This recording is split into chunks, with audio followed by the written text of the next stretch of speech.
안녕하세요. 낯 두꺼운 3명의 시고모들로부터 어머님을 지켜낸 30대 주부입니다. 남편과는 말 그대로 오며 가며 알게 된 사이예요. 회사 근처에 제가 자주 가는 카페가 있었는데 남편도 그 카페 단골이었거든요.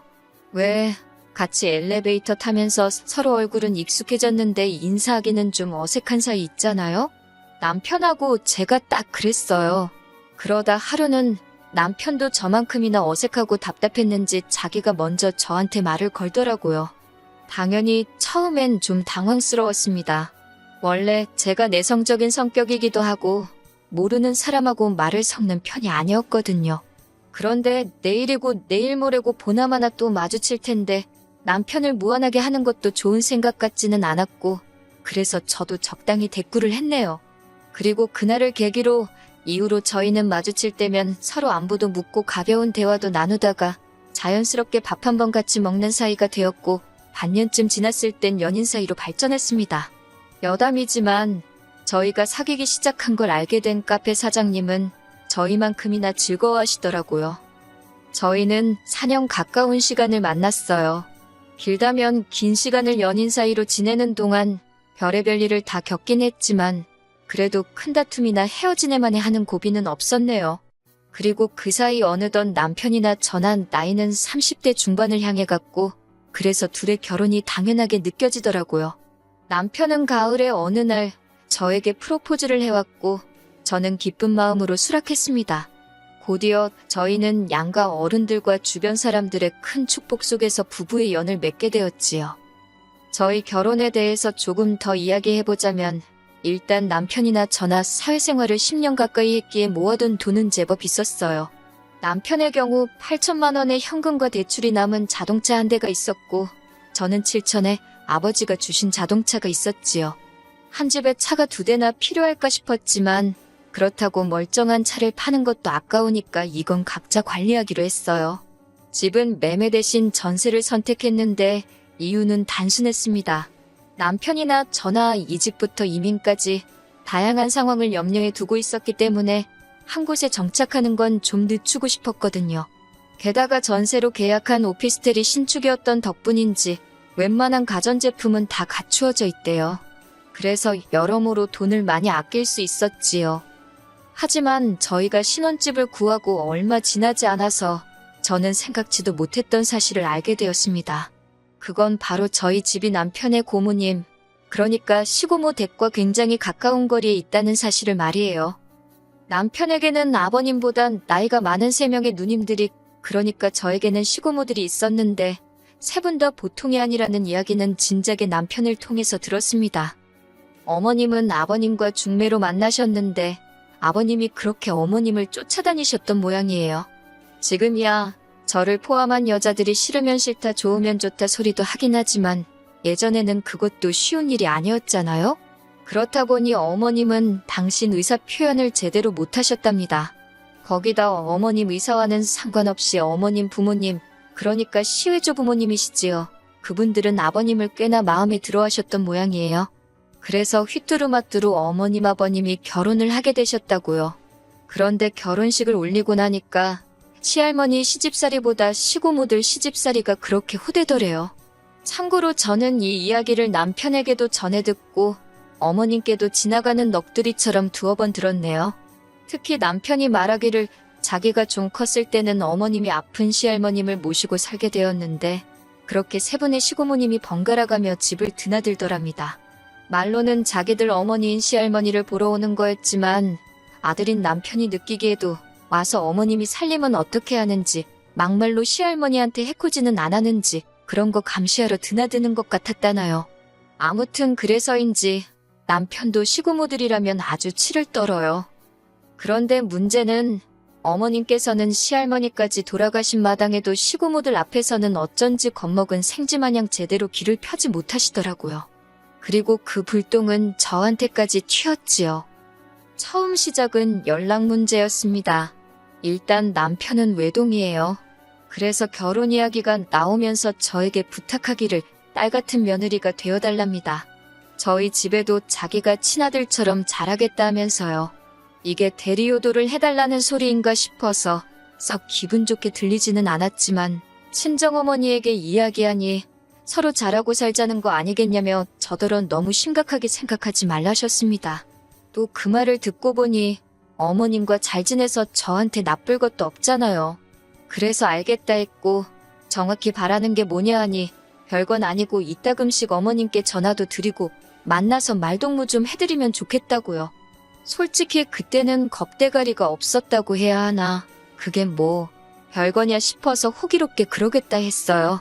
그리고 실제로 신혼 초부터 일주일에 한두 번은 꼭 연락을 드렸습니다. 그런데 어머님께서는 그럴 때마다 시고모들에게도 전화를 드리라고 아주 신신당부를 하시더라고요. 하지만 솔직히 제가 세 분의 시고모들과 할 말이 뭐 얼마나 있겠어요? 특히 작은 시고모와 막내 시고모는 걸핏하며 앓는 소리를 하시니 저로서는 퍽이나 난감한 상황이었지요. 그래서 결국 하루는 어머님께 전화드리는 건 남편이 하는 게 좋겠다고 저는 그분들에 대해서 잘 알지도 못해서 불편하고 어렵다고 솔직히 말씀드렸습니다. 그랬더니 어머님께서는 제가 어색하고 불편해도 시고모들은 집안의 높은 어른들이니 먼저 안부를 여쭙고 하는 게 저희 부모님 요감 먹게 하는 길이라대요.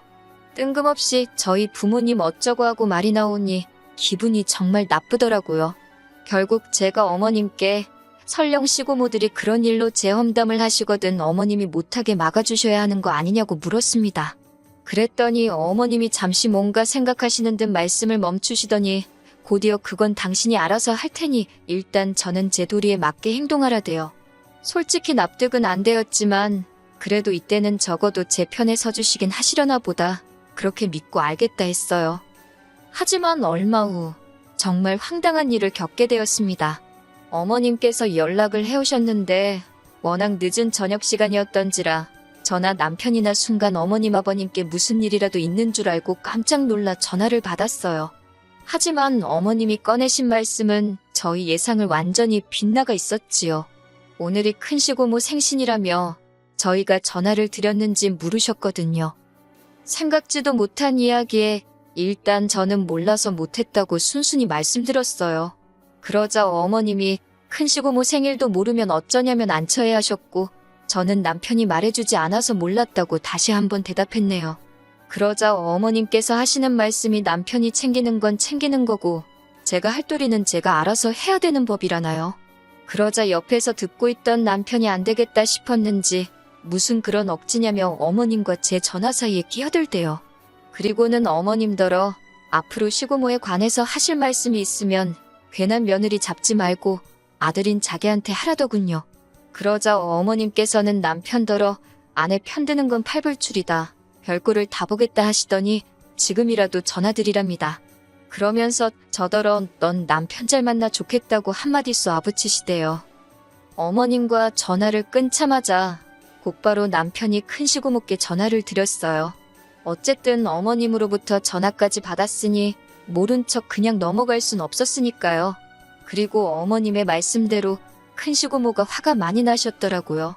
하지만 뒤이어 하신 말씀은 도를 지나쳐도 한참을 지나쳐 있었습니다. 남편더러 저하고 지금 당장 당신 집으로 뛰어오라셨거든요. 남편이 그게 무슨 말씀이시냐고 어이없다는 듯 한숨 쉬며 한마디 하니 큰 시고모가 남편더러 마누라 교육도 안 시키고 뭐 했냐면서 소리를 지르대요. 그러자 남편도 그러는 사촌형은 우리 아버지 어머니 생신 때 따박따박 연락하느냐고 따지기 시작했습니다. 그러자 큰 시고모가 남편더러 그건 네 할 바가 아니라면서 지금은 네가 잘못한 걸 반성할 시간이라고 악을 쓰셨어요. 그러더니 제가 옆에 있다는 걸 아시고 하시는 말씀인지 새 사람이 들어왔는데 어째 집안 꼬라지가 이 모양이냐면서 그러자 이번엔 남편이 한껏 가라앉은 목소리로 말씀 가려서 하시라고 그러더라고요. 한번 지금 시시비비 가려볼 거냐 하면서요. 그리고 그제서야 큰 시고모도 당신이 도를 지나쳤다는 걸 느끼셨는지 남편더러 넌 남자가 무슨 말꼬투리를 잡냐며 어물쩍 전화를 끊어버리셨지요. 남편이 이 일로 화가 단단히 났고 저에게 자세히 말은 안 했지만 다음날 어머님께 찾아가 왜 아직도 그렇게 시고모들한테 저 자세로 사시냐며 한바탕 퍼부은 모양이에요. 돌아온 남편이 어머님을 보고 있으면 속 터지고 불쌍하다면서 제 앞에서 하소연을 하는데 제가 해줄 수 있는 일이라곤 남편 어깨를 어루만져 주는 것뿐이었네요. 그리고는 남편더러 앞으로 당신과 내가 어머님께 큰 힘이 되어드리자고 그랬지요. 그리고 지난 설 기어이 일이 터졌습니다. 음식도 해야 하고 제사 준비도 해야 해서 명절 전날 시댁에 갔어요. 시고모들도 뭐 다들 가족이 있으니까 그렇겠지만 지난 추석에도 보니까 정말 코빼기도 안 비추시대요. 어쨌든 시고모들 입장에선 당신들 부모님 제사를 지내는 건데 말이지요. 그리고는 명절 당일 저녁에서야 와서는 어머님과 제가 한 음식만 싹 챙겨서 가시더군요. 솔직히 어른한테 이런 표현 쓰기가 그렇지만 어찌나 얌체 같던지. 그래서 이번 설에는 제가 어머님께 명절 음식도 당일날 먹어야 맛있지 않냐고 우리 조금만 해서 맛있게 먹자고 말씀드렸어요. 그러자 아니나 다를까 그러면 시고모들 싸줄 게 없다 하시길래 그걸 왜 어머님이 싸주셔야 하냐고 그 집도 다 음식할 거 아니냐고 물었습니다. 그러자 어머님도 저를 한번 보시더니 그러면 하지 말까 하고 소녀처럼 저에게 되물으시는 거예요. 그때 딱 알아챘어요. 어머님께서 그동안 절대로 좋아서 그 많은 음식을 하신 게 아니라 어머님 마음 알아주는 사람이 하나도 없는 것 같아서 말 그대로 당신 편이 없는 것 같아서 차마 하던 걸 안 한다 소리를 못 하셨다는 걸요. 그렇게 어머님과 하하호 웃으며 전 조금, 한국도 조금, 어쨌든 구색은 맞춰야 했으니 손은 많이 갔지만 그래도 양이 적으니 할만하더라고요.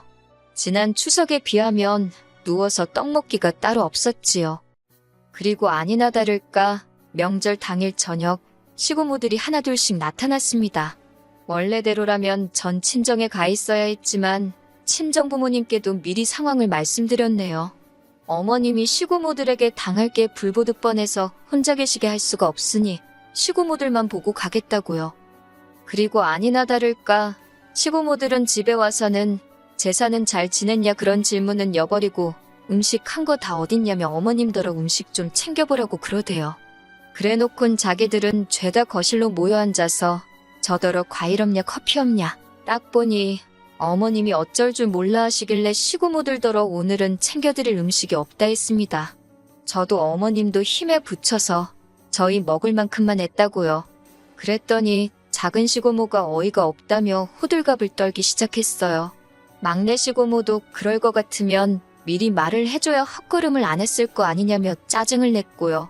그리고 가장 걱정했던 큰 시고모께선 역시나 큰 소리를 내셨습니다. 신우들 올 거 뻔히 알면서 명절 음식도 안 했다는 거 이거 지금 시집 식구들 무시하는 거 아니냐면서 괘씸하다나요. 솔직히 제가 뭐 어머님하고 얼마나 정이 쌓이고 소위 모녀 같은 사이는 아니었지만요. 그래도 시고모들은 저에겐 거의 남이나 마찬가지고 어머님하고는 차원이 달랐지요. 그래서인지 시고모들한테 속수무책으로 당하는 어머님을 보고 있으니 제 속에서 열불이 나더라고요. 결국 보다 못한 제가 큰 시고모더러 지금 그게 무슨 말씀이시냐고 당장 저희 어머님께 사과하시라 했습니다. 무시는 지금 시고모들께서 저희 어머님을 무시하고 있지 않냐고 이 집 제사 지내고 고생한 어머님께 고맙다 수고했다 소리는 못하실 망정 명절 음식 그것도 시고모들 집에 가져갈 명절 음식 안 했다고 화를 내는 게 정상이냐고 따졌네요. 그러자 남편도 놀란 얼굴로 잠깐 저를 보더니 제 옆에 딱 붙어 서서는 틀린 말 하나 없다며 할머니 돌아가신 지가 언젠데 아직도 시집살이를 시키냐고 덧붙이더라고요. 그러자 시고모들이 일제히 저를 보면서 아주 어디서 며느리 하나 거지 같은 거 들여가지고 별꼴을 다 보여준다고 잘났다고 비꼬는 게 아니겠어요. 그러자 어머님께서 처음으로 목소리를 내셨습니다. 거지 같다니 그게 무슨 소리냐. 이제껏 이 집 구석에 나 생각해주는 사람은 하나 없다 싶었는데 지금 천군만마를 얻은 것처럼 힘이 난다 하시면서요. 그러더니 시고모들더러 앞으로 용건 없이 불쑥불쑥 집에 찾아오지 말라시대요. 어머님이 당신도 이제 겁날 거 없다고 이판사판이라나요? 이 모든 상황에서 사실 아버님이 보여주신 모습은 꽤나 실망스러웠습니다. 시고모들, 그러니까 아버님에게는 누나 셋이지요. 그 누나 셋을 어쩌지를 못하고 그렇다고 자기 와이프인 어머님 편도 제대로 못 들고 갈팡질팡 우왕좌왕 남편이 저런 모습을 안 닮아서 천만다행이다 싶더라니까요. 한편으론 아버님이 저 모양이니 어머님이 이날이 때까지 시고모들한테 당하고 사셨구나 싶고 아무튼 결과부터 말하자면 그 일을 계기로 어머님과 제 사이는 한결 돈독해졌습니다. 물론 며칠 지나지 않았으니 앞으로 저희 고부 사이에 또 어떤 일이 생길지는 장담할 수 없지만요. 시고모들은 이후로 연락은커녕 문자 한 통 없으세요. 제가 무서워서 안 하시는 게 아니라 괘씸해서 안 하시는 걸 거예요. 이유가 어찌됐건 저로서는 땡큐지요. 얼마나 편한지 모릅니다. 한편 그 일이 있고 얼마 후 남편과 술 한잔을 했었는데 남편이 저더러 자기가 딸 같은 며느리가 되어달라 소리를 해놓고 엄청 후회했었다고 고백하대요. 주변 사람들이 요새 그런 말을 누가 하냐면서 어지간히 면박을 줬던 모양이에요. 그런데 제가 정말 어머님 편에 서서 시고모들하고 맞서는 걸 보고는 자기가 정말 와이프 잘 얻었다 싶었다나 어쩐다나 그러면서 자기도 제가 했던 것만큼 앞으로 무슨 일이 있어도 장인 장모님께 잘해드리고 의지할 수 있는 사위가 되어드리겠답니다. 믿어봐야겠지요. 처음부터 믿음으로 시작한 부부 사이니까요.